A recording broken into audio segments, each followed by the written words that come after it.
Okay, thank U Mufeeda. എല്ലാവർക്കും ഇന്നത്തെ സെഷനിലേക്ക് സ്വാഗതം.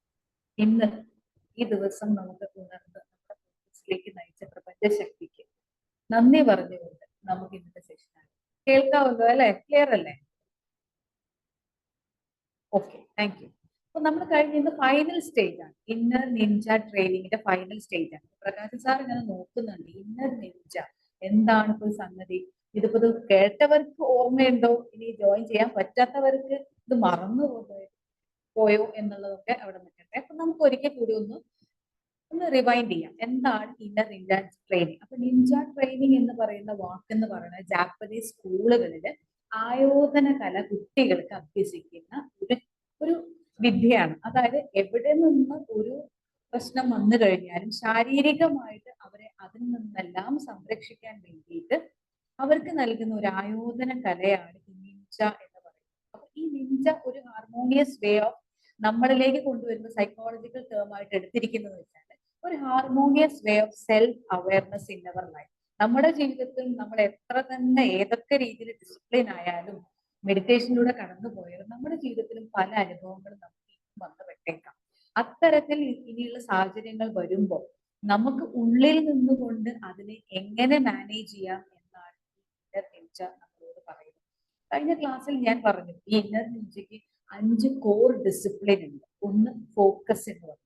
ഫോക്കസ് എന്ന് പറഞ്ഞാൽ ഇപ്പൊ പെട്ടെന്ന് ഇപ്പൊ ഇത് കേട്ടപ്പോ ഇപ്പൊ ഇത് ഒരുപക്ഷെ കഴിഞ്ഞ ക്ലാസ്സിൽ എടുത്തപ്പോ എനിക്കിത് മറന്നുപോയി, അല്ലെങ്കിൽ അയ്യോ ഞാൻ കഴിഞ്ഞ ക്ലാസ്സിൽ പങ്കെടുത്തില്ലല്ലോ എന്ന് പെട്ടെന്നൊരു തോന്നൽ നമുക്ക് വന്നില്ലേ? പലർക്കും ഇതിൽ തോന്നിയിട്ടുണ്ടാവും. അപ്പൊ ആ സമയത്ത് പെട്ടെന്ന് നമുക്ക് തന്നൊരു ഫീലിംഗ് ആണത്, ഒരു തോന്നലാണ്, ഒരു തോട്ടാണ്.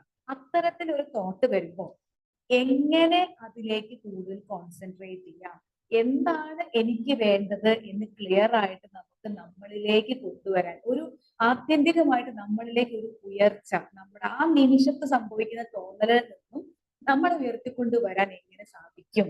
അതിന് സാധിക്കുന്ന ഫോക്കസിന് ഏറ്റവും നല്ല ഒരു പ്രാക്ടീസ് എന്ന് പറയുന്നത് മെഡിറ്റേഷൻ ആണെന്ന് നമ്മൾ കണ്ടു. മെഡിറ്റേഷൻ ചെയ്യുമ്പോൾ നമ്മൾ വളരെ ഫോക്കസ്ഡ് ആയിട്ട് മാറും. ആ സമയത്ത് നമുക്ക് നോക്കാം, ഒന്ന് കേട്ട് നോക്കാം, അല്ലെങ്കിൽ എനിക്ക് ഓർമ്മയുണ്ടാവും എന്നൊരു തോന്നലിലേക്ക് വരും. എവിടുന്നാണ് ഇത് വരുന്നത്?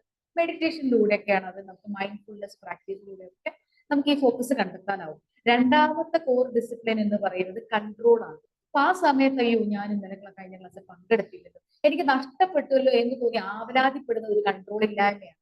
ആ സമയത്ത് ഒരു കൺട്രോൾ കൊണ്ടുവരാൻ നമുക്ക് ഏറ്റവും നല്ലത് അത് ജേർണൽ ചെയ്യുക എന്നുള്ളതാണ്. അതെ, കഴിഞ്ഞ ക്ലാസ്സിൽ ഒരു പക്ഷേ ഈ ക്ലാസ് ജോയിൻ ചെയ്യുന്നതിന് മുന്നേ വേണമെങ്കിൽ നമുക്ക് എന്ത് ചെയ്യാം, അതൊന്ന് എഴുതി നോക്കാം.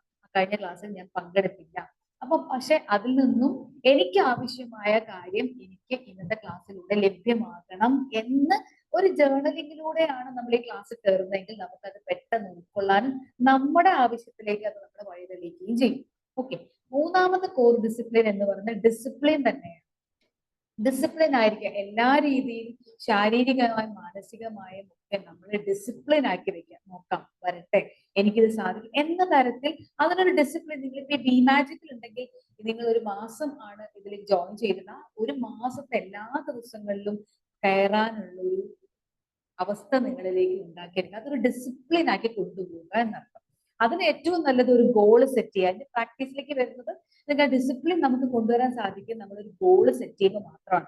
ഇതിലൂടെ എനിക്ക് ഇന്നത് നേടിയെടുക്കണം, അപ്പൊ ഒരു ഗോളായി. അപ്പൊ ആ ഗോള് നമ്മൾ ലക്ഷ്യം വെച്ചിട്ട് എന്ത് ചെയ്യും, നമ്മൾ ഡിസിപ്ലിൻ ആയിട്ട് ഈ 30 അല്ലെങ്കിൽ 31 ദിവസം നമ്മൾ ഈ പ്ലാറ്റ്ഫോമിൽ കയറും.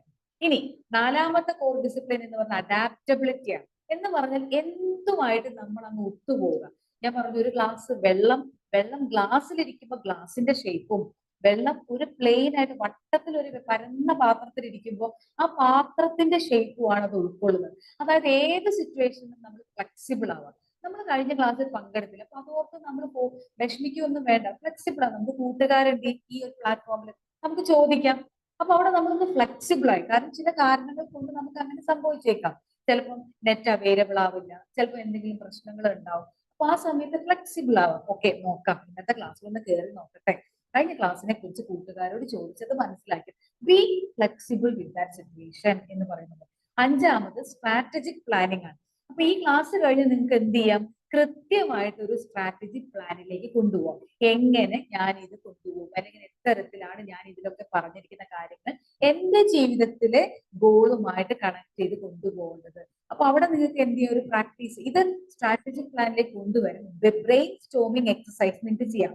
ബ്രെയിൻ സ്റ്റോമിങ് എക്സസൈസ് എവിടുന്നാ കണ്ടെത്താന്ന് ചോദിച്ചാൽ ഇഷ്ടം പോലെ യൂട്യൂബിലൊക്കെ അവൈലബിൾ ആണ്. നമ്മളെ കൈകൾ കൊണ്ട് ചെയ്യാവുന്ന ബ്രെയിൻ സ്റ്റോമിങ് ടെക്നിക്ക് ഉണ്ട്. അങ്ങനെ ഒരുപാട് ബ്രെയിൻ സ്റ്റോമിങ് ടെക്നിക്ക് നിങ്ങൾക്ക് ഒന്നോ രണ്ടെണ്ണോ ഒക്കെ പഠിച്ചെടുത്ത് അത് പ്രാക്ടീസ് ചെയ്യാം. അപ്പൊ പെട്ടെന്ന് സ്ട്രാറ്റജിക് പ്ലാനിങ് അല്ലെങ്കിൽ പ്രോബ്ലം സോൾവിങ് എന്ന അവസ്ഥയിലേക്കൊക്കെ നമുക്ക് പെട്ടെന്ന് നമ്മുടെ ബ്രെയിൻ അത്തരത്തിൽ വളർത്തിയെടുക്കാൻ സാധിക്കും. അപ്പൊ ഈ 5 കോർ ഡിസിപ്ലിനെ കുറിച്ചായിരുന്നു നമ്മൾ കഴിഞ്ഞ ദിവസം അല്ലെങ്കിൽ കഴിഞ്ഞ ആഴ്ച നമ്മൾ ഇന്നർ നിഞ്ച ട്രെയിനിങ്ങിനെ കുറിച്ച് പറഞ്ഞത്. അപ്പൊ ഇന്ന് നമുക്ക് ഇന്നർ നിഞ്ച ട്രെയിനിങ്ങിന്റെ ഫൈനൽ സെഷനിലേക്ക് കടക്കുമ്പോൾ ഇന്നർ നിഞ്ച ട്രെയിനിങ് നമ്മൾ ശ്രദ്ധിക്കേണ്ടത് 5 സ്റ്റേജുകളാണെന്ന് പറയുന്നു. അതിൽ ഒന്നാമത്തെ സ്റ്റേജ് നമുക്കറിയാം, ഫോക്കസ് വേണം, കൺട്രോൾ വേണം, അഡാപ്റ്റബിലിറ്റി വേണം, സ്ട്രാറ്റജിക് പ്ലാനിങ് വേണം.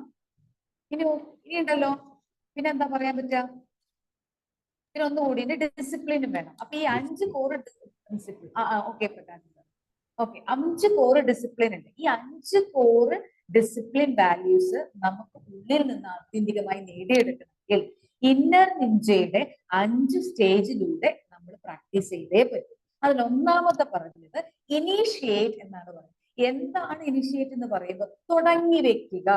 എന്തും തുടങ്ങി നമ്മൾ വെക്കണം. ഇന്ന് ഞാൻ ഇന്നൊരു ഗോൾ സെറ്റിംഗിലേക്ക് അതിന് എന്ത് ചെയ്യണം, ഞാൻ ഇന്ന് മുതൽ ഇത് ചെയ്യാൻ. ഒരു പക്ഷെ ഈ മാസം ജോയിൻ ചെയ്തവരുണ്ടാവും ബി മാജിക്. അപ്പൊ ഞാൻ തുടങ്ങി വെച്ചു. എന്തിന്? എന്റെ ഒരു ട്രാൻസ്ഫോർമേഷന് വേണ്ടി. അതൊരു നല്ലൊരു ഫസ്റ്റ് ഇനീഷ്യൽ സ്റ്റേജിൽ നിന്നാണ് ഇന്നർ നിഞ്ച ട്രെയിൻ. നമ്മളൊരു പുതിയ ആയോധന കല, ഒരു കരാട്ട പഠിക്കാൻ വേണ്ടി അവിടെ തുടങ്ങി വെക്കുകയാണ്. അപ്പൊ എന്തും തുടങ്ങി വെച്ച് നമ്മൾ ആരംഭിക്കണം. ഈ തുടങ്ങി വെക്കുമ്പോൾ അതിനൊരു ടിപ്സും കൂടി ആവശ്യമാണ് കേട്ടോ. എങ്ങനെയാണ് തുടങ്ങി വെക്കാന്ന് ചോദിച്ചാൽ കുഞ്ഞു കുഞ്ഞു സ്റ്റെപ്പുകൾ, ഒരു സ്മോൾ സ്റ്റെപ്പുകളായിട്ട് നമുക്ക് മുന്നോട്ട് പോകാം. ഒരു പക്ഷെ നിങ്ങൾക്ക് ഇന്ന് കേൾക്കുമ്പോൾ പെട്ടെന്ന് ആദ്യം ജോയിൻ ചെയ്തവർക്ക് ഇതെല്ലാം കൂടി ഒന്ന് ഉൾക്കൊള്ളാൻ പറ്റിയെന്ന് വരില്ല. പക്ഷെ അതിൽ എന്തെങ്കിലുമൊക്കെ ഇന്ന് നേടിയെടുത്തുകൊണ്ട് പോവാം.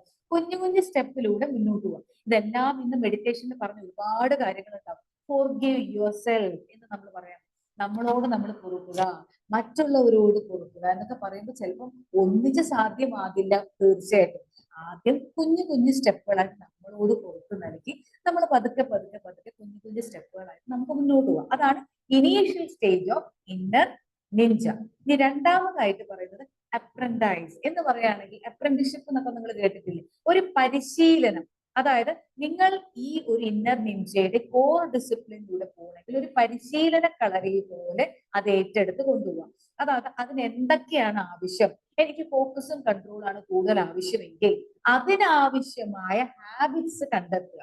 സ്ഥിരമായിട്ട് ഇത് കൊണ്ടുപോകാൻ വേണ്ടിയിട്ട് ഞാൻ എന്തെല്ലാം ചെയ്യണം. പെട്ടെന്ന് ഇപ്പൊ നമ്മൾ ഒരു വീട്ടിൽ വെച്ചിട്ട് ഒരു ഗ്ലാസ് വീണ് പൊട്ടിയെന്ന് ഇരിക്കുക. പെട്ടെന്ന് നമ്മൾ അയ്യോ ഗ്ലാസ് പൊട്ടി എന്ന് പറയും. പോട്ടെ, ഗ്ലാസ്സല്ലേ പൊട്ടിയുള്ളൂ, വേറെ ആർക്കും ശാരീരികമായിട്ട് ഒരു ബുദ്ധിമുട്ട് ഉണ്ടായില്ലല്ലോ എന്ന തരത്തിൽ ഒരു കൺട്രോൾ നമുക്ക് വേണമെങ്കിൽ ഈ കുഞ്ഞു കുഞ്ഞു കാര്യങ്ങൾ സ്റ്റാർട്ട് ചെയ്യുമ്പോൾ അതൊരു പരിശീലനമായിട്ട് ഏറ്റെടുക്കുക. ഇപ്പൊ രാവിലെ ഇപ്പൊ സ്ത്രീകളൊക്കെ ആണെങ്കിൽ രാവിലെ ജോലി ചെയ്യുന്ന സമയത്ത് പെട്ടെന്ന് നിങ്ങൾക്ക് ഉണ്ടാവുമ്പോൾ ഒരു ടെൻഷൻ ഒക്കെ ഉണ്ടാവും. അയ്യോ ഞാൻ ഉദ്ദേശിച്ച സാധനം കാണും, ഉപ്പ് തീർന്നു പോയി, പഞ്ചസാര തീർന്നു പോയി. ചിലപ്പോൾ നമ്മൾ മനഃപൂർവ്വമായിരിക്കില്ല, പക്ഷെ അവിടെ നമ്മൾ ഓക്കെ അത് സംഭവിച്ചു. അത് നല്ല രീതിയിൽ ഫോക്കസ്ഡ് ആയിട്ട് കൺട്രോൾ ആയിട്ട് ആ സിറ്റുവേഷൻ മാനേജ് ചെയ്യും. അതിനെന്ത് വേണം? സ്ഥിരമായി നമ്മൾ ഇതൊരു പരിശീലന കളരി പോലെ അത് ഏറ്റെടുക്കണം. മൂന്നാമതായിട്ട് പറയുന്ന ഇന്നർ നിഞ്ച സ്റ്റേജ് എന്ന് പറയുന്നത് ഒരു വാരിയർ ആവുക എന്നാണ് പറയുന്നത്. വാരിയർ എന്ന് പറഞ്ഞ ഒരു യോദ്ധാവാവുക. എങ്ങനെയാണ് ഒരു യോദ്ധാവാവുക? കൺസിസ്റ്റന്റ് ആയിട്ട് ഒരു പെർഫോമർ ആയിട്ട് മാറണം. ഇപ്പൊ ബി മാജിക്കിൽ ആദ്യമായിട്ട് ജോയിൻ ചെയ്ത വ്യക്തികൾക്ക് ഈ മാസം കൺസിസ്റ്റന്റ് ആയിട്ട് ഇതിൽ കുറച്ച് നിൽക്കുക. എല്ലാ ദിവസവും കൃത്യസമയത്ത് ജോയിൻ ചെയ്യാൻ ശ്രമിക്കുക. അതിൽ കൃത്യസമയത്ത് തന്നെ അത് എൻഡ് ചെയ്യുന്നത് വരെ അത് കേട്ടുകൊണ്ടും ആ മെഡിറ്റേഷൻ പ്രാക്ടീസ് ചെയ്തുകൊണ്ടും ഇരിക്കുക. കൺസിസ്റ്റന്റ് പെർഫോമൻസ് സൂക്ഷിക്കുക എന്ന് പറയും. റിയൽ ലൈഫ് സിറ്റുവേഷനിലാണെങ്കിലും നിങ്ങൾ പ്രോബ്ലം ഏത് സൊല്യൂഷൻ അല്ലെങ്കിൽ ഏത് പ്രശ്നത്തിലൊരു സൊല്യൂഷൻ കണ്ടെത്താൻ ആഗ്രഹിക്കുന്നുവെങ്കിൽ അത് കുഞ്ഞു കുഞ്ഞു കാര്യങ്ങളെ കണ്ടുപിടിച്ച് അതിലൊരു പ്രോബ്ലം സോൾവിങ് എങ്ങനെ കണ്ടെത്താം എന്ന് സ്ഥിരമായിട്ട് കൺസിസ്റ്റന്റ് ആയിട്ട് അതിന്റെ പിന്നാലെ കൂടിയിട്ട് നമ്മളത് പ്രാക്ടീസ് ചെയ്തെടുക്കുക എന്നാണ്. ഒരു യോദ്ധാവായിട്ട് മാറും. ഒരിക്കലും യോദ്ധാവ് ഒരു ദിവസം കൊണ്ട് ഉണ്ടാവുന്നതല്ല. ദിവസങ്ങളോളം വർഷങ്ങളോളം ഒരുപക്ഷെ പ്രാക്ടീസ് ചെയ്തുകൊണ്ടാണ് ഒരു യോദ്ധാവായിട്ട് മാറും. നമുക്കും നമ്മുടെ ജീവിതത്തിൽ നമ്മൾ ആഗ്രഹിക്കുന്ന ലക്ഷ്യത്തിലേക്ക് പോകാൻ നമ്മൾ ഒരു പക്ഷെ ചില ഒരുപാട് സമയമെടുത്ത് നമ്മളൊന്ന് പ്രാക്ടീസ് ചെയ്യാൻ, നമുക്ക് ഒരു പക്ഷെ ഇതിലൊരു പക്ഷെ ഒരുപാട് വർഷങ്ങളായിട്ട് ഒരു പക്ഷെ ബി മാജിക് വന്നു തുടങ്ങിയ കാലം മുതൽ ഇതിലുണ്ടാവുന്നവരുണ്ടായിരിക്കാം. പക്ഷെ നമ്മൾ എപ്പോഴും നല്ലൊരു അല്ലെങ്കിൽ എല്ലാ തരത്തിലും നമ്മൾ മാനേജ് ചെയ്ത് പഠിച്ചോ എന്ന് ചോദിച്ചാൽ ഒരു പക്ഷെ നമ്മൾ പറയും ഇല്ല. കാരണം നമുക്ക് ജീവിതത്തിൽ വരുന്ന ഓരോ അവസരങ്ങളാണ് നമ്മളൊരു നല്ലൊരു യോദ്ധാവായിട്ട് നമുക്ക് മാറ്റുന്നത്. നമുക്ക് ജീവിതമാണ് പ്രധാനമെങ്കിൽ അതിലെ ലൈഫിലെ സിറ്റുവേഷൻസ് ഒരു ഫോക്കസിലൂടെ, ഒരു നല്ല കൺട്രോളിലൂടെ, അത് സ്ഥിരമായിട്ട് ഒരു പരിശീലന കളരിയാണ് എന്ന് നിജപ്പെടുത്തി മുന്നോട്ട് പോകാനാകുമ്പോൾ നമ്മളും ജീവിതത്തിൽ നല്ലൊരു യോദ്ധാവായിട്ട് മാറും. ഇനി ഈ ലൈഫിൽ നമുക്ക് അടുത്ത സ്റ്റേജ് അല്ലെങ്കിൽ ഇന്നർ നിഞ്ചയ്ക്ക് ആവശ്യമായ അടുത്ത സ്റ്റേജ് എന്ന് പറഞ്ഞാൽ മാസ്റ്ററിയാണ്. എന്ന് പറഞ്ഞ പാണ്ഡിത്യം. ജീവിതത്തിനും പാണ്ഡിത്യം ആവശ്യമാണ്. അല്ലെ, നമ്മൾ പഠിക്കുന്ന സമയത്ത് നമ്മൾ കുട്ടികളോട് പറയും നമ്മൾ +2 കഴിഞ്ഞാൽ ഒരു ഡിഗ്രി എടുക്കും, അതിൽ മാസ്റ്റർ ട്രെയിനിങ് ആണ് MSc അല്ലെങ്കിൽ MCOM എന്ന് പറയും. അതിലൊരു പാണ്ഡിത്യം, ഒരു ഹയർ ലെവലിലേക്ക്, പിന്നെ PhD എന്നൊക്കെ പറയും, മാസ്റ്റർ ഇൻ PhD എന്നൊക്കെ പറയും. അപ്പൊ അതിലൊരു പാണ്ഡിത്യം നേടിയെടുക്കുക. നമ്മുടെ ആവശ്യം എന്താ? ഈ ജീവിതം നന്നായി ജീവിച്ചു തീർക്കാൻ ഒരു നല്ലൊരു പാണ്ഡിത്യം ഊർജമാക്കി എടുക്കുക എന്നുള്ളത്. അതായത് ഏത് സിറ്റുവേഷൻ വന്നാലും നമ്മൾ ഒന്ന് പതറിയാലും അതിനെ തിരിച്ച് എനിക്ക് സാധിക്കും, ഇത് കടന്നു പോകാൻ പറ്റും, ഇതെനിക്ക് വളരെ സിമ്പിൾ എന്ന് പറയുന്നത് പോലെ നമുക്ക് അതിനെ നല്ലൊരു മാനസിക അവസ്ഥയിലൂടെ കൊണ്ടുപോകാൻ നമുക്ക് സാധിക്കുമാറ് ഓരോ ജീവിതത്തിലെ പഠന കളരിയെയും നമ്മൾ സ്വായത്തമാക്കി നമ്മൾ അതിന് സമയം എടുത്ത് മുന്നോട്ട് പോവുക എന്നുള്ളതാണ്. ഇനി അഞ്ചാമത്തെ സ്റ്റേജ്, ഈ 4 സ്റ്റേജിൽ നിങ്ങൾ കഴിഞ്ഞു വന്നാൽ 5ാമത്തെ സ്റ്റേജിലേക്ക് നിങ്ങൾ എത്തിച്ചേരുമെന്ന് തീർച്ചയാണ്. കാരണം നിങ്ങൾ ഒരു ലെജൻഡ് ആയിട്ട് മാറിയിട്ടുണ്ടാവും, ഒരു ഇതിഹാസ പുരുഷനായിട്ട് മാറും. ഇത് എവിടെയാണെന്ന് ചോദിച്ചാൽ കുടുംബത്തിലും നിങ്ങൾ ഒരു ഇതിഹാസ പുരുഷനായിട്ടുണ്ടാവും. ഒരു പക്ഷെ നിങ്ങൾ വീട്ടിൽ സ്ഥിരമായി ഈ ബാച്ചിലൊക്കെ പങ്കെടുത്ത് നിങ്ങളിൽ മാറ്റങ്ങൾ വരുമ്പോൾ കുടുംബത്തിലുള്ളവർ പറയില്ലേ, ഇപ്പൊ സ്വഭാവത്തിനൊക്കെ ഒരു മാറ്റമുണ്ട്, നിങ്ങളുടെ മാറ്റം അവർ ഉൾക്കൊള്ളുന്നുണ്ടാവും. അതായത് നിങ്ങൾ അവരുടെ മനസ്സിലേക്ക് ഒരു പുഞ്ചിരി നൽകിയിട്ടുണ്ടാവും, നിങ്ങൾ ഒരു ഇതിഹാസ കഥാപാത്രമായിട്ടുണ്ടാവും. ഇതെങ്ങനെയാണെന്ന് ചോദിച്ചാൽ റിഫൈനിങ് ദ സ്കിൽസ് എന്ന് പറയും. അതായത് നമ്മൾ ഇപ്പോൾ നേടുന്ന അല്ലെങ്കിൽ 5 കോർ ഡിസിപ്ലിനിലൂടെ കടന്നു പോകുമ്പോൾ നമ്മൾ നമ്മളിലുള്ള ഓരോ അവസ്ഥകളെയും റിഫൈൻ ചെയ്ത് പ്യൂരിഫൈ ചെയ്ത് മുന്നോട്ട് പോവുകയാണ് എന്നർത്ഥം. ഇപ്പൊ ഒരു എക്സാമ്പിൾ പറയുകയാണെങ്കിൽ, ഇപ്പൊ എനിക്ക് ജീവിതത്തിൽ അല്ലെങ്കിൽ ഹോസ്റ്റലിൽ ഒരു സംഭവം ഉണ്ടായി. സംഭവം ഉണ്ടായ സമയത്ത് ഞാൻ വിചാരിച്ചു അത് എന്തുകൊണ്ടാണ് ഞാൻ നേരിട്ട് അതിനൊരു സൊല്യൂഷൻ കാണാൻ ശ്രമിക്കാത്തത്. എനിക്ക് ആ പ്രശ്നത്തിന് ആ വ്യക്തിയുമായിട്ട് നേരിട്ട് സംവദിക്കാമായിരുന്നു. ഞാൻ അത് എന്ത് ചെയ്തു എന്ന് വെച്ചാൽ അത് ഞാൻ എൻ്റെ വാർഡനോട് പറഞ്ഞ് അതിനൊരു സൊല്യൂഷൻ കണ്ടെത്താൻ ശ്രമിച്ചു. പക്ഷെ ഞാൻ ആ വ്യക്തിയോട് നേരിട്ട് പറഞ്ഞിരുന്നെങ്കിൽ ഒരു പക്ഷെ ആ ബന്ധം കുറച്ചുകൂടി ഊഷ്മളമായേനെ എന്ന് എനിക്ക് മനസ്സിലായി. ഇപ്പൊ ഏതായാലും 2-3 ദിവസം മുന്നേ നടന്ന സംഭവമാണ്. അപ്പൊ എനിക്ക് തോന്നി എനിക്കത് വാർഡനോട് പറയുന്നതിന് മുമ്പേ എനിക്കുണ്ടായ ബുദ്ധിമുട്ടിന്റെ കാരണം അല്ലെങ്കിൽ ബുദ്ധിമുട്ട് ആ വ്യക്തിയോട് നേരിട്ട് തുറന്നു പറയായിരുന്നു. തുറന്നു പറയാതിരുന്നപ്പോ എന്ത് പറ്റി? ആ ബന്ധത്തിൽ ചെറിയൊരു വിള്ളൽ പറ്റി. പക്ഷെ അപ്പോഴും ഒരു പക്ഷെ ഇന്നർ നിഞ്ച ട്രെയിനിങ് പറഞ്ഞതുപോലെ ഞാൻ അവിടെ ഒന്ന് വീണു, സത്യമാണ്, ഒന്ന് മാനസികമായി വിഷമിച്ചു. പക്ഷെ ഇന്നർ നിഞ്ച ട്രെയിനിങ്ങിലൂടെ കടന്നുപോയത് കൊണ്ട് അല്ലെങ്കിൽ അത് പഠിച്ചത് കൊണ്ട് എനിക്ക് മനസ്സിലായി ഇത് എനിക്ക് പുതിയൊരു കാര്യം പഠിക്കാനുള്ള ഒരു അവസരമാണ് യൂണിവേഴ്സ് നൽകിയത്. കാരണം നമ്മൾ പലപ്പോഴും മറ്റുള്ളവരുടെ ഒരു ഭാഗത്ത് ഒരു പ്രശ്നം ഉണ്ടാകും, നമ്മൾ അവരങ്ങനെ പെരുമാറിയത് കൊണ്ടല്ലേ എന്ന് തോന്നും. അപ്പൊ ഞാൻ എന്ത് ചെയ്തു എന്ന് വെച്ചാൽ ഇത് 2 ദിവസം കഴിഞ്ഞപ്പോൾ എനിക്ക് മനസ്സിലായത് ഇതാണ്. ഈ ഒരു അവസരത്തിലൂടെ കടന്നു പോയപ്പോൾ ഞാൻ ആ വ്യക്തിക്ക് വേണ്ടി പ്രാർത്ഥിച്ചു. ഞാൻ പറഞ്ഞു അവർക്ക് ലഭ്യമായ ഏറ്റവും നല്ലൊരു അറിവിന്റെ അടിസ്ഥാനത്തിലാണ് അവർ അത്തരത്തിൽ പെരുമാറിയത്. അവർക്ക് അതിൽ നിന്ന് ഹീൽ ചെയ്ത് പുറത്തു വരാൻ കുറച്ച് സമയം കൊടുക്കാം. അവരെ എന്നോട് സംസാരിക്കുന്നില്ലെങ്കിൽ അവർക്ക് ഹീൽ ചെയ്യാനുള്ള അവരുടെ ഡിസിഷൻസിനെ ഞാൻ റെസ്പെക്ട് ചെയ്തു. ഓരോ പ്രാവശ്യവും ആ വ്യക്തിയെ കാണുമ്പോൾ ഞാൻ മനസ്സുകൊണ്ട് പ്രാർത്ഥിച്ചു, ഐ ബ്ലസ് യു എന്ന് പ്രാർത്ഥിച്ചു. പ്ലീസ് ഞാൻ പറഞ്ഞു ഐ എം സോറി, മനസ്സുകൊണ്ട് ഞാൻ പറഞ്ഞു തുടങ്ങി. കാരണം എന്റെ ഉള്ളിൽ ഒരു ഈഗോ ഉണ്ടല്ലോ, ഞാൻ തെറ്റൊന്നും ചെയ്തിട്ടില്ല, ഞാനുള്ള കാര്യമല്ലേ പറഞ്ഞത്. പക്ഷെ ഇത് മുഴുവൻ സമ്മതിക്കാൻ ഇത്രയൊക്കെ ആയിട്ടും എന്റെ ഉള്ളിൽ ഒരു ബ്ലോക്ക് ഉണ്ട്. ആ ബ്ലോക്കിനെ തീർക്കാൻ ഈ ഒരു അവസരം എനിക്ക് പറ്റി. ഓരോ പ്രാവശ്യം വ്യക്തിയെ കാണുമ്പോൾ ഞാൻ പറഞ്ഞു തുടങ്ങി, I am sorry, please forgive me, I love you, I thank you, I bless you എന്ന് കൂടി കൂട്ടിച്ചേർത്തപ്പോ ആത്യന്തികമായി എനിക്കുണ്ടായ സന്തോഷം എന്ന് പറയുന്നത് ഞാൻ കൂളായിട്ടും കാമായിട്ടും മാറി. കാരണം ഇത്തരം ഒരു സിറ്റുവേഷൻ ഉണ്ടാക്കാനുള്ള കാരണം ഞാനാണ്, അല്ലെങ്കിൽ ഞാൻ റെസ്പോൺസിബിൾ ആണ്. കൃത്യമായിട്ട് അതെനിക്ക് സംവദിക്കാൻ സാധിച്ചിരുന്നുവെങ്കിൽ അത് ഇത്തരത്തിൽ എനിക്ക് മാനസിക ബുദ്ധിമുട്ടുണ്ടാക്കില്ലായിരുന്നു. ബട്ട് ഇറ്റ്സ് ഓക്കെ, അത് സംഭവിച്ചു. അപ്പൊ കണ്ടോ, നമുക്ക് ഇനിയും ജീവിതത്തിൽ ഒരുപാട് അവസ്ഥകൾ വരും. നമ്മളൊന്ന് പതറും, നമുക്ക് തെറ്റ് പറ്റാം. പക്ഷെ അവിടെയൊക്കെ ഇന്നർ നിഞ്ച ട്രെയിനിങ് പറയുന്നത് ഇതെല്ലാം നമ്മൾ ഫോക്കസ് ചെയ്ത് ഈ പരിശീലന കളരിയെ ഏറ്റവും ബെസ്റ്റ് ആക്കി നമ്മൾ കൊണ്ടുപോകുമ്പോൾ നമുക്ക് ജീവിതത്തിൽ നല്ലൊരു വാരിയർ ആവാനും നല്ലൊരു പാണ്ഡിത്യമുള്ള ജീവിതത്തിൽ പാണ്ഡിത്യമുള്ള വ്യക്തിയായിട്ട് മാറാനും നമ്മുടെ കുടുംബത്തിൽ ഒരു ലെജൻഡായി ഒരു ഇതിഹാസ കഥാപാത്രമായി മാറാനും സാധിക്കും എന്നാണ് ഇന്നർ നിഞ്ച പറയുന്നത്. അതായത് പെട്ടെന്ന് ഒരു കാര്യം സംഭവിക്കുമ്പോൾ ഒന്ന് പതറുമ്പോ ഇറ്റ്സ് ഓക്കെ, ഞാൻ പതറി, ശരിയാണ്, ഇതിന് കാരണം എന്തെന്ന് കണ്ടെത്താൻ ഞാനൊന്ന് ജേണൽ ചെയ്തു. പിന്നീട് ഇന്നലെ രാത്രി ഞാൻ ഈശ്വരന് അല്ലെങ്കിൽ ഗോഡിനോട്, യൂണിവേഴ്സിന് ഒരു കത്ത് എഴുതി വെച്ചു. I am responsible for the situation. I accept. I am open and receptive to the healing energies of the universe. My dear God, please support me to find a solution. ഞാൻ താമസിക്കുന്നിടത്ത് സ്നേഹവും സമാധാനവും എല്ലാം ഉണ്ടായി തരാൻ എനിക്ക് അവസരം നൽകണമേ എന്ന് ഈശ്വരനോട് ഒരു കത്ത് എഴുതി വെച്ചിട്ടാണ് ഞാൻ ഇന്നലെ ഉറങ്ങിയത് പോലും. നോക്കൂ, ഇത്തരത്തിൽ വളരാൻ എനിക്ക് സാധിച്ചില്ലേ? സൊല്യൂഷൻ ഉണ്ടായോ എന്നുള്ളത് രണ്ടാമത്തെ കാര്യം. പക്ഷെ ആ ഒരു അവസ്ഥയിലൂടെ സൊല്യൂഷൻ നോക്കി നടക്കുന്നതിന് പകരം, ഇതിന് സൊല്യൂഷൻ ഉണ്ടോ ഇത് തേടി നടക്കുന്നതിന് പകരം എന്റെ മനസ്സ് ആത്യന്തികമായി സമാധാനത്തോടുകൂടി മുന്നോട്ട് പോയി തുടങ്ങി. ആ വ്യക്തിയെ കാണുമ്പോൾ അവരെ അനുഗ്രഹിക്കാനും എന്നോട് പുറത്തു തരാനും എനിക്ക് പ്രാർത്ഥിക്കാൻ ഒരു അവസരം ഈ ഒരു സിറ്റുവേഷനെ പൂർണ്ണമായി ഞാൻ സ്വീകരിച്ചു. ഇത്തരത്തിൽ മനസ്സുകൊണ്ടും ശരീരം കൊണ്ടും നമ്മൾ മുന്നോട്ട് യാത്ര ചെയ്യുമ്പോൾ മാത്രമേ ഒരു ആയോധന കലയെ പോലെ നമ്മുടെ ജീവിതത്തിന് വരുന്ന ഏതൊരു സിറ്റുവേഷനെയും ധൈര്യപൂർവ്വം നമുക്ക് നേരിടാനാകൂ. ഇത് ഒരു ആയോധന കലയാണെന്ന് തീർച്ചയാണ്, മനസ്സിന്റെ ഒരു ആയോധന കലയാണെന്ന് മാത്രം. അപ്പൊ ഇത്തരത്തിലുള്ള 5 സ്റ്റേജിലൂടെ കടന്നു പോകണമെങ്കിൽ ചില ടിപ്സ് കൂടി ഇന്നർ നിഞ്ച നമ്മളോട് പറയുന്നുണ്ട്. അതിൽ ഒന്നാമത് ആദ്യം പറഞ്ഞതുപോലെ സ്റ്റാർട്ട് വിത്ത് സ്മോൾ. കുഞ്ഞു കുഞ്ഞു കാര്യങ്ങളിൽ നമ്മൾ എന്ത് ചെയ്യുക, ഇത്തരം ഒരു ഫോക്കസും കൺട്രോളും ഡിസിപ്ലിനും അഡാപ്റ്റബിലിറ്റിയും എല്ലാം കൊണ്ടുവരാൻ നമുക്ക് ശ്രമിച്ചാൽ നമ്മളൊരു പരിശീലന കളരി പോലെ അതിനെ ഏറ്റെടുത്തു കഴിഞ്ഞാൽ സാധ്യമാകും, തീർച്ചയാണ്. രണ്ടാമത്തെ ടിപ്പ് എന്ന് പറയുന്നത് ബി പേഷ്യന്റ്. ഇപ്പൊ 2-3 ദിവസം മുന്നേ നടന്ന സംഭവമാണ്. ഇന്നും ആ വ്യക്തി എന്നോട് സംസാരിക്കില്ല, പോട്ടെ, സാരമില്ല, നിൽക്കട്ടെ, ഞാൻ അതിന് സമയം കൊടുക്കുക. അവരെന്നോട് സംസാരിക്കുന്നില്ലെങ്കിൽ അവരുടെ ആ ഡിസിഷൻസിന് ഞാൻ റെസ്പെക്ട് യുവർ ഡിസിഷൻ.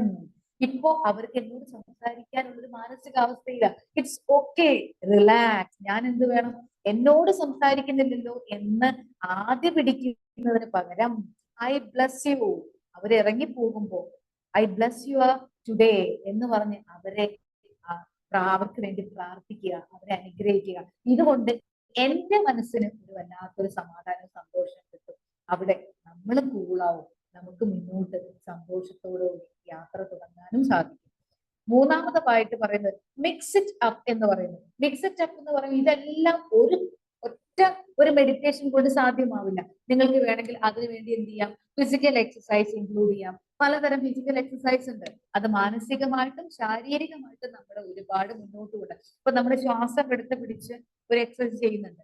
അത് ഒരു മൂക്കടച്ചു വെച്ച് നമ്മൾ അങ്ങനത്തെ ഒരുപാട് യോഗയിൽ എക്സസൈസ്, അത് എന്തിനാന്ന് ചോദിച്ചാൽ ശാരീരികമായിട്ടും ഓക്സിജൻ ഉള്ളിലേക്ക് കൊണ്ടുപോകാനും മാനസികമായിട്ട് ഈ ഒരു ബ്രീത്തിനെ നമ്മൾ കൺട്രോൾ ചെയ്യുന്നത് എങ്ങനെയാണ്, അതിലേക്ക് ഫോക്കസ് ചെയ്യുന്നത് എങ്ങനെയാണ് എന്നുള്ള എക്സസൈസുകളാണ്.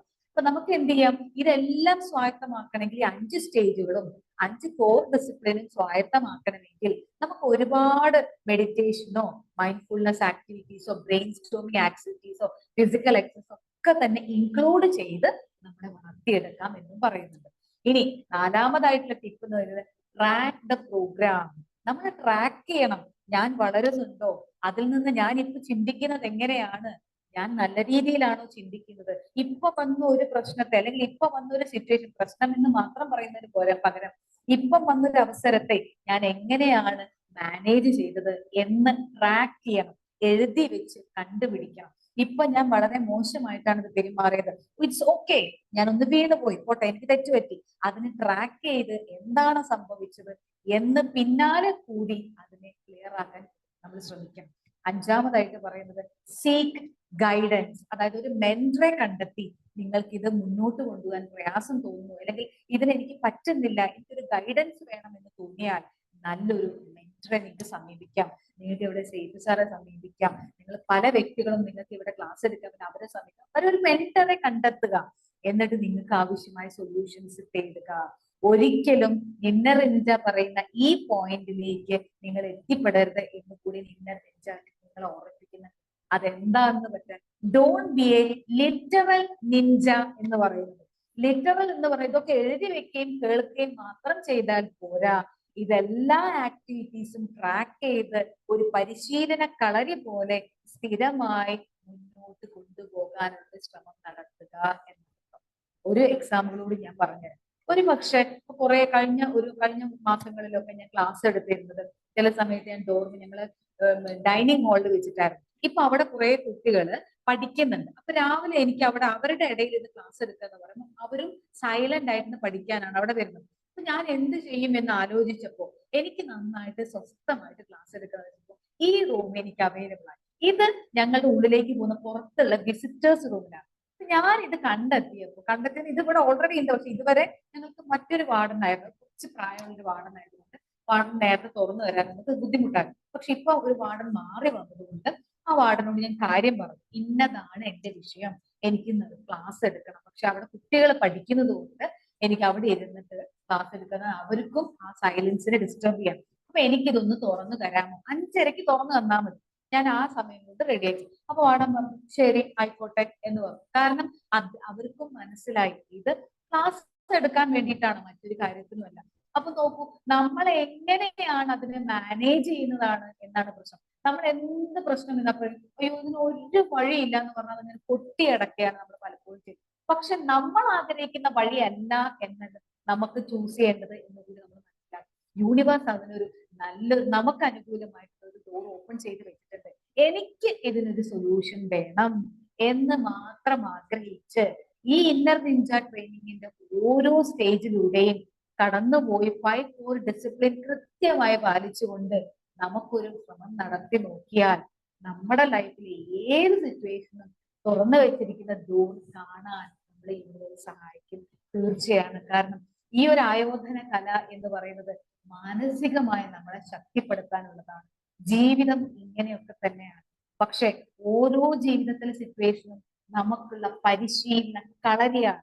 ആ പരിശീലന കളരിയെ ധൈര്യപൂർവ്വം ഇത്തരം 4 ഡിസിപ്ലിനൂടെ നമ്മൾ സ്വയം നമ്മളെ ഡെഡിക്കേറ്റ് ചെയ്ത് മുന്നോട്ട് പോകുമ്പോൾ നമുക്ക് ഇന്നർ നിഞ്ച 5 സ്റ്റേജിലൂടെ വളരെ എളുപ്പത്തിൽ മുന്നോട്ട് പോയി ഈ ജീവിതത്തെ ഒരുപാട് സ്നേഹത്തോടെ ചേർത്ത് പിടിക്കാനാകും. കാരണം life is so beautiful, life is awesome. തീർച്ചയായിട്ടും 5 core ഡിസിപ്ലിനിലൂടെ കടന്നുപോയി ഇന്നർ നിഞ്ച ട്രെയിനിങ്ങിലൂടെ സ്ഥിരമായി അതിനെ കൈപിടിച്ച് മുന്നോട്ട് നടക്കാൻ നിങ്ങൾക്ക് എല്ലാവർക്കും സാധിക്കട്ടെ. അതിനായി അതിന്റെ ടിപ്സും യൂസ് ചെയ്യാനുമുള്ള വിവേകവും ആത്മാർത്ഥയും നിങ്ങളിൽ ഉണ്ടാകട്ടെ എന്ന് പ്രാർത്ഥിച്ചുകൊണ്ട് I bless you all, I thank you all, I love you all. Good day. Thank you, madam. Okay, thank U Praveena ma'am, thank you so much. നല്ലൊരു സെഷൻ തന്നെയായിരുന്നു. ഇനി നിങ്ങൾക്ക് നിങ്ങളുടെ ഫീഡ്ബാക്ക് പറയാം. എന്തെങ്കിലും ഡൗട്ട്സ് ഉണ്ടെങ്കിൽ, ഇപ്പൊ നമ്മള് 2 പാർട്ടായിട്ടാണ് ഇത് എടുത്തിട്ടുള്ളത്, ഇന്നർ നിഞ്ച ട്രെയിനിങ്. അതിൽ എന്തെങ്കിലും ഡൗട്ട്സ് ഉണ്ടെങ്കിൽ അത് ചോദിക്കാം, നിങ്ങളുടെ ഫീഡ്ബാക്കും പറയാം.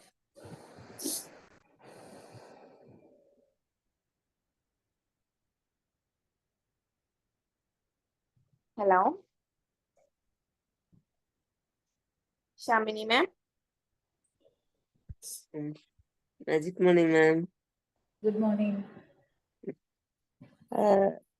ശരിക്കും നല്ലൊരു ക്ലാസ് ആയിരുന്നു. അപ്പൊ 2 സെഷനിലൂടെ കടത്തി വിട്ടു. എങ്ങനെയാണോ ഒരു ആയോധന കലയിലൂടെ ശരീരത്തെ എല്ലാ സാഹചര്യത്തിനനുസരിച്ചുമായിട്ട് നമ്മള് തയ്യാറാക്കി നിർത്തുന്നത്, അതിനെ മെന്റലി എങ്ങനെ നിർത്താമെന്ന് കൂടി ഞാൻ പഠിപ്പിച്ചു തരാണ്. അതിന് കുറെ ടിപ്സുകള്, അതിൻ്റെതായ കുറച്ച് റൂൾസുകള്, അതും സ്വന്തം അനുഭവത്തിൽ നിന്നുകൊണ്ട് എനിക്ക് എന്താന്ന് വെച്ചാൽ എനിക്കൊരു സൊല്യൂഷൻ വേണം എന്ന രീതിയിൽ നമ്മൾ ആഗ്രഹിക്കുകയാണെങ്കിൽ ആത്മാർത്ഥം വെച്ച് അതിനുവേണ്ടി പ്രവർത്തിക്കാൻ നമ്മൾ തയ്യാറാവണം എന്ന് ഞാൻ ഇതിൽ നിന്ന് മനസ്സിലാക്കുന്നുണ്ട്. അതേപോലെ തന്നെ എഴുതി തന്നെ നമ്മൾ നമ്മുടെ പ്രശ്നങ്ങളെ ഓവർകം ചെയ്യാനായിട്ട് ശ്രമിക്കുക എന്നുകൂടി പറഞ്ഞു വെക്കുന്നുണ്ട്. അപ്പോ പിന്നെ തുടക്കക്കാർക്ക് വേണ്ടിയും നല്ലൊരു ടിപ്പ് മാം കൊടുത്തിട്ടുണ്ട്. കാരണം അവർക്ക് അയ്യോ ഇത് പറ്റില്ല, ഇത് നമ്മളെ കൊണ്ടാവില്ല എന്ന് പേടിക്കുന്നതിന് പകരം കുഞ്ഞു കുഞ്ഞു സ്റ്റെപ്പായിട്ട് തുടങ്ങും എന്നെല്ലാം നിങ്ങൾ പറഞ്ഞു വെക്കുന്നുണ്ട്. അപ്പൊ ഇത് ഇവിടെ എത്തിച്ചേർന്ന എല്ലാ തരത്തിലും സീനിയേഴ്സ് ആണെങ്കിലും ഇപ്പൊ പുതിയതായി വന്ന് കയറിയവർക്ക് പോലും റീച്ച് ചെയ്യുന്ന പോലെ മാം എല്ലാവർക്കും പറ്റുന്ന രീതിയിലാണ് ക്ലാസ് എടുത്തിരിക്കുന്നത്. Thank you ma'am. എല്ലാവർക്കും എനിക്കും നല്ല യൂസ്ഫുൾ ആണ്. Thank you ma'am. Thank you family. Thank you, Shamini ma'am. Veda ma'am. Hello, good morning Prerana ma'am. Good morning. വളരെ യൂസ്ഫുൾ സെക്ഷൻ തന്നെയായിരുന്നു. മാം പറഞ്ഞ പോലെ നമുക്ക് എല്ലാ കാര്യങ്ങൾക്കും ഒരു കൺസിസ്റ്റൻസി അത് നിർബന്ധമാണ്. നമ്മൾ എല്ലാ കാര്യങ്ങളും എന്ത് ചെയ്യുകയാണെന്നുണ്ടെങ്കിൽ നമ്മൾ ആദ്യം തന്നെ നമ്മുടെ ഉള്ളില് ആ ഒരു ഡിസിഷൻ എടുത്താൽ മാത്രം പോരാ, നമ്മൾ അത് തുടങ്ങി വെക്കണം. ഞാൻ ഇന്ന ആളാവും, അല്ലെങ്കിൽ എനിക്കത് വേണം എന്നുള്ളത് നമ്മൾ അത് കുറെ വിഷ്വൽ ചെയ്തിട്ട് കാര്യമില്ല. നമ്മൾ അതിലേക്ക് തുടങ്ങി വെക്കണം. എന്തെങ്കിലും ചെറിയൊരു സ്റ്റെപ്പ് ആയിട്ടെങ്കിലും കൺസിസ്റ്റൻസി ആയിട്ട് ചെയ്യുകയാണെന്നുണ്ടെങ്കിൽ നമുക്കത് എന്തായാലും നേടിയെടുക്കാൻ പറ്റും. പിന്നെ എനിക്ക് നമ്മുടെ ഈ ബി മാജിക്കില് നമ്മൾ ഓരോ ഗ്രൂപ്പ് ലീഡേഴ്സാണ്. ഞാൻ ഒരു ഗ്രൂപ്പിന്റെ ലീഡറാണ്. നമ്മൾ സ്ഥിരമായിട്ട് നമ്മൾ കുറെ പ്രാവശ്യം പറഞ്ഞു ഗ്രൂപ്പില് ഈ ബി മാജിക്കിൽ വന്ന അതിനുള്ള ഗുണങ്ങൾ എന്താണ്, നമുക്ക് കിട്ടിയത് എന്താണെന്നൊക്കെ നമ്മൾ ഷെയർ ചെയ്തതാണ്. പക്ഷെ ആരും അതിന് വരാൻ തയ്യാറാവുന്നില്ല. നമ്മൾ എങ്ങനെ ബി മാജിക്കിനെ കുറിച്ചോ അല്ലെങ്കിൽ നമുക്ക് ഇതിൽ വന്ന ഇത്രയും കാര്യങ്ങൾ ഉണ്ട് നമ്മൾ എത്ര പറഞ്ഞിട്ടും കാര്യമില്ല. അവർ ഒരു പ്രാവശ്യമെങ്കിലും വന്ന് ഇതിന്റെ ഗുണം എന്താണ് അല്ലെങ്കിൽ എന്താണ് നമുക്ക് ഇതിന് കിട്ടുന്നത് അവരൊന്നും മനസ്സിലാക്കാതെ നമ്മൾ എത്ര പറഞ്ഞിട്ടും കാര്യമില്ല. അത് അവരെന്നെ തീരുമാനിക്കണം. നമുക്ക് നേടിയെടുക്കണമെന്നുണ്ടെങ്കിൽ നമ്മൾ തീരുമാനിച്ച് ഉറച്ച് നമ്മൾ അതിനൊരു സ്റ്റെപ്പ് മുന്നോട്ട് വെച്ചാൽ മാത്രമേ അറിയുള്ളൂ. അപ്പോ അതിന്റെ അത്രയും വലിപ്പമുണ്ട്. നമ്മുടെ ഇത്രയും ഇതുപോലുള്ള ഒരു കമ്മ്യൂണിറ്റിയിൽ വരിക എന്ന് പറഞ്ഞാൽ അത്രയധികം ഭാഗ്യമായിട്ടാണ് ഞങ്ങളുടെ കുടുംബം മൊത്തം, ഞാൻ മാത്രമല്ല ഞങ്ങളുടെ കുടുംബത്തിൽ മൊത്തം അങ്ങനെയാണ്. അപ്പോ എന്തായാലും വളരെ യൂസ്ഫുൾ സെക്ഷനാണ്. നമ്മുടെ ബി മാജിക്കിലുള്ള എല്ലാ മെമ്പേഴ്സും പുതിയ ആളുകളായാലും അവർക്ക് ഒരു നല്ലൊരു ഇൻസ്പിറേഷൻ ആണ് മാം ഇന്ന് കൊടുത്തത്. വളരെ useful section. Thank you so much Praveena ma'am. Thank U. Thank you, Veda ma'am. Megha ma'am. Ma'am magic morning. ഞാൻ കിച്ചണില് അതാ വീഡിയോ ഓൺ ചെയ്യാത്തെ. കേൾക്കാല്ലോ ഞാൻ പറയുന്നേ? കേൾക്കാം. എനിക്ക് ഈ ഇടയ്ക്ക് ഒരു എന്ത് പറ്റിയെന്ന് പറയുന്നില്ല. ഞാനൊരു ഷോപ്പിൽ പോയി, എൻ്റെ ഒരു കൂട്ടുകാരിയുടെ കൂടെ പോയി. ഞാൻ അതുവരെ ആ ഷോപ്പിൽ കയറിയിട്ടില്ല, കുറച്ച് ദൂരെയാ. എന്നുവെച്ചാൽ നമ്മുടെ വീട്ടിന്റെ ആ പരിസരത്ത് തന്നെ. അവിടെ ചെന്നപ്പോ ആ കച്ചവടം നടത്തുന്ന ഒരു സ്ത്രീയാണ്. അവരൊരുപാട് വിഷമങ്ങൾ ഇങ്ങനെ പറയാം. കട നടത്തിക്കൊണ്ട് പോകുന്ന വീട്ടിലെ കാര്യങ്ങള്, അവര് ലോണിന് ഇങ്ങനെ എന്നോട് പറഞ്ഞപ്പോ എനിക്ക് ഒരു പ്രയാസം തോന്നി. കാരണം നല്ല പക്വതയുള്ള ഒരു സ്ത്രീ. അവർക്ക് ഈ പ്രായം ഒരു 60-65 വയസ്സ് വരും. അപ്പൊ ഈ പ്രായത്തിൽ അവരിങ്ങനെ കടയൊക്കെ നടത്തിക്കൊണ്ട് പോണല്ലോ എന്നൊക്കെ പറഞ്ഞിട്ട് തിരിച്ചു വന്നു. എനിക്ക് വേണ്ടാന്നിട്ട് ഞാൻ കുറച്ച് സാധനങ്ങളെല്ലാം വാങ്ങിയിട്ട് വീട്ടിൽ വന്നു. പക്ഷെ ഒരാഴ്ച കഴിഞ്ഞപ്പോ ഇവരെന്റെ വീട്ടിൽ വന്നിരുന്ന് അങ്ങോട്ട് കരയാൻ തുടങ്ങി. കാരണം അവർക്ക് വാടക കൊടുക്കാനില്ല, അവർക്ക് വാടക കൊടുക്കണം, അതുകൊണ്ട് എന്നെ ഒന്ന് സഹായിക്കണേന്ന് പറഞ്ഞു. അപ്പൊ അവര് പറഞ്ഞ എമൗണ്ട് എൻ്റെ ഇല്ല. അപ്പൊ ഞാൻ പറഞ്ഞു എൻ്റെ ഇത്ര രൂപ നിങ്ങൾ പറയണ തരാൻ, അത് ഞാനൊരു ലോണിന് അപ്ലൈ ചെയ്യിക്കുന്നു, എനിക്ക് അടുത്ത ആഴ്ച ലോണ് കിട്ടും, അപ്പൊ ഞാൻ തിരിച്ചു തന്നോളാം, ആരെങ്കിലും കയ്യിൽ നിന്ന് വാങ്ങിക്കും. അപ്പൊ ഞാൻ എൻ്റെ 2 സുഹൃത്തുക്കളുടെ കയ്യിൽ നിന്നും കൂടെ വാങ്ങിച്ച് അവർക്ക് പൈസ കൊടുത്തു. അവര് പറഞ്ഞ ഡേറ്റ് ആയിട്ടും ഞാൻ വിളിച്ചപ്പോ അയ്യോ കിട്ടിയില്ല, ലോണ് കിട്ടിയില്ല. അപ്പം ആ ചോദിച്ചവർക്ക് കൊടുക്കണമല്ലോ, അവർക്ക് കൊടുക്കാൻ വേണ്ടി ഞാൻ മറ്റു 2 പേരെ കയ്യിൽ നിന്ന് വാങ്ങിച്ച് അവരുടെ കടം വീട്ടി. കാരണം പറഞ്ഞ ദിവസം ഞാൻ അവർക്ക് കൊടുത്തു. ഇപ്പൊ അവര് 1-ാം തീയതി എനിക്ക് തരാന്ന് പറഞ്ഞു. 1-ാം തീയതി വിളിച്ചപ്പോ പറഞ്ഞു അയ്യോ ടീച്ചറെ കിട്ടിയില്ല, 10-ാം തീയതി വരെ ക്ഷമിക്കണേ. ശരിക്കും ഞാൻ നല്ല അങ്കലാപ്പിലായി. അപ്പം ഞാൻ പറഞ്ഞ പോലെ എനിക്കവരൊന്നും പറയാനും പറ്റുന്നില്ല. വളരെ വിഷമത്തിരിക്കുക. ഞാൻ പറഞ്ഞു 10-ാം തീയതി ആ ഒരു ഡേറ്റിനപ്പുറം നിങ്ങൾ എന്നോട് പറയരുത്.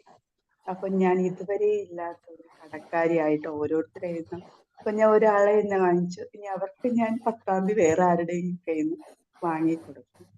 അങ്ങനെ വല്ലാത്തൊരു കുരുക്കില് എല്ലാം എനിക്ക് വല്ലാത്തൊരു ടെൻഷൻ, ആരോടും പറയാനും വയ്യ.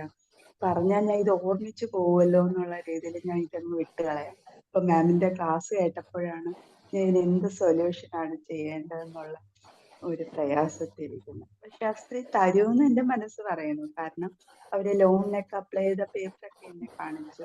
കുടുംബശ്രീ വഴിയാ ലോൺ എടുക്കാൻ പോണെ. അപ്പൊ എല്ലാരും 10-40 പേരുടെയും അക്കൗണ്ട് ക്ലിയർ ആയാലേ അവർക്ക് വരുള്ളൂ എന്ന് അവര് പറയുന്നു. ഞാനിപ്പോ അത് വല്ലാത്തൊരു ടെൻഷൻ എന്നെ അത് വല്ലാതെ അലട്ടുന്നുണ്ട്.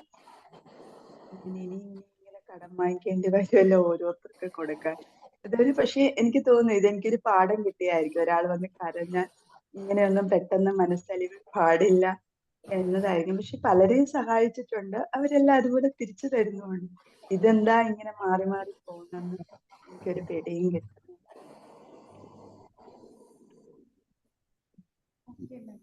എന്തായാലും ഇത് സമയം കൊടുക്കൂ, അത് എഴുതി വെക്കൂ. നമുക്ക് എന്താണോ ആവശ്യം എന്ന് വെച്ചാൽ അത് എഴുതി വെച്ച് നമ്മൾ ശ്രമിച്ചു നോക്കും. നമ്മുടെ മനസ്സിലേക്ക് തന്നെ നമുക്ക് എല്ലാത്തിനുള്ള സൊല്യൂഷൻ കടന്നു വരും.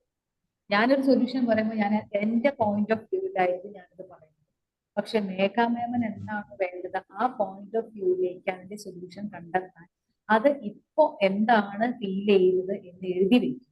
എനിക്ക് ഇതാണ് വേണ്ടതെന്ന് ഒരു പ്രാർത്ഥന പോലെ ഈശ്വരനോട് യൂണിവേഴ്സിന് സമർപ്പിക്കുന്നു. ആവശ്യമായ സൊല്യൂഷൻ കടന്നു വരും. ഓക്കെ, താങ്ക് യു മാം.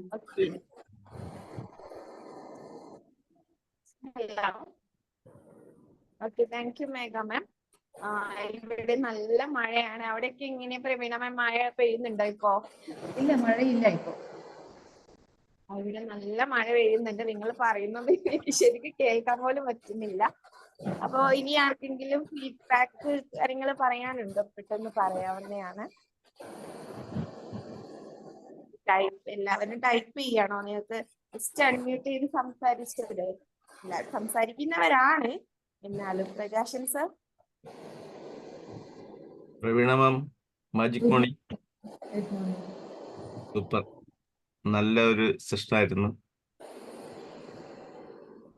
കുറച്ച് കാര്യങ്ങളൊക്കെ അതുപോലെ ചെയ്യുന്നുണ്ട്, എങ്കിലും പ്രോപ്പർ അല്ല. അപ്പൊ അതിലേക്ക് കൃത്യമായിട്ട് ചില സമയത്തൊക്കെ നമുക്ക് പെട്ടെന്ന് ഇനി എന്ത് ചെയ്യും എന്നൊരു സങ്കല്പമല്ല, എന്നൊരു പേടി വരാറുണ്ട്. എന്നിരുന്നാലും അങ്ങനെയെങ്കിൽ അടുത്ത സൊല്യൂഷൻ എന്താണ്, അതിനൊരു പരിഹാരം കണ്ടെത്തി ചെയ്യുന്നുണ്ട്. പക്ഷെ അത് അങ്ങനെ ചെയ്യണമെന്ന് അറിഞ്ഞിട്ടല്ല അത് ചെയ്യണത്. നമ്മളത് ശരിക്കും പറഞ്ഞാൽ ബിമാജിക്ക് വന്നതിന് ശേഷമുള്ള പ്രാക്ടീസ് കൊണ്ടാവാം, ആണ് തീർച്ചയായിട്ടും. അതിലൊക്കെ ഉണ്ട്. ഏതായാലും നല്ലൊരു സെഷൻ ആയിരുന്നു. സൂപ്പറാണ്. എല്ലാവർക്കും അത് ഉപകാരപ്രദമായിട്ടുണ്ട് എന്ന് വിശ്വസിക്കുന്നു. Thank you madam. Thank you. Thank you Prakashan sir. എന്തായാലും പ്രകാശൻ സാർ അതിന് സമയം കൊടുക്കും. എന്നിട്ട് എന്താണോ വേണ്ടത് അത് തന്നെ പറഞ്ഞുകൊണ്ടിരിക്കുക, ആലോചിച്ചുകൊണ്ടിരിക്കുക, അത് എഴുതി വെക്കുക. ഞാൻ ഇതിലൂടെ ആഗ്രഹിക്കുന്നത് ഇന്നതാണെന്ന് എഴുതി വെക്കുക. എന്നിട്ട് അത് പൂർണ്ണമായിട്ടും ഒരു അദൃശ്യ ശക്തിയോട് വിശ്വസിക്കുന്നുണ്ടെങ്കിൽ അവിടെ സമർപ്പിക്കുക, അതിൽ വിശ്വസിക്കുക, മുന്നോട്ട് പോവുക. ചിലപ്പോൾ നമ്മൾ ആഗ്രഹിക്കുന്ന വഴി ആയിരിക്കില്ല അതിനൊരു സൊല്യൂഷൻ. ചിലപ്പോൾ വേറെ എന്തെങ്കിലും മുന്നിൽ വന്നാൽ I am ready to open എന്നുള്ള ഒരു മാനസികാവസ്ഥയിൽ ഫ്ലെക്സിബിൾ ആയിട്ട് മുന്നോട്ട് പോകാം. ഞാൻ ആഗ്രഹിക്കുന്ന ഇതാണ്, പക്ഷെ എനിക്ക് ആവശ്യം കുറച്ചും കൂടി പക്ഷെ ഇതാണ് എന്റെ ഏറ്റവും നല്ല ബെറ്റർ സൊല്യൂഷൻ എന്ന് ഉൾക്കൊണ്ടുകൊണ്ട് അതിനെ സ്വീകരിക്കാനുള്ള ഒരു മാനസികാവസ്ഥ വളർത്തിക്കൊണ്ട് നോക്കാം. Thank you. Thank you madam. Okay, thank U Prakashan sir. അപ്പൊ ഇനി ആർക്കും ഫീഡ്ബാക്ക് ഒന്നും പറയാനില്ല അല്ലെ? ഓക്കെ, പ്രവീണ മാം നല്ല സെഷൻ തന്നെയായിരുന്നു. നമുക്ക് തന്നെ മൈൻഡ് അപ്പ് ചെയ്യാം അല്ലെ? ഇനി ആർക്കും ഫീഡ്ബാക്ക് ഒന്നും പറയാനില്ലെങ്കിൽ പിന്നെ ഓക്കെ. അപ്പം ഇന്നത്തെ ഈ ഒരു ഇന്നർ നിഞ്ച ട്രെയിനിങ് എടുത്ത പ്രവീണ മാമിനും അതുപോലെ തന്നെ ഇതില് സെഷൻ അറ്റൻഡ് ചെയ്തിട്ടുള്ള എല്ലാ ബിമാജിക് മെമ്പേഴ്സിനും thank you all. Have a nice day. Thank you ma'am. Thank you, madam. Thank you. Thank you, ma'am. Thank you all.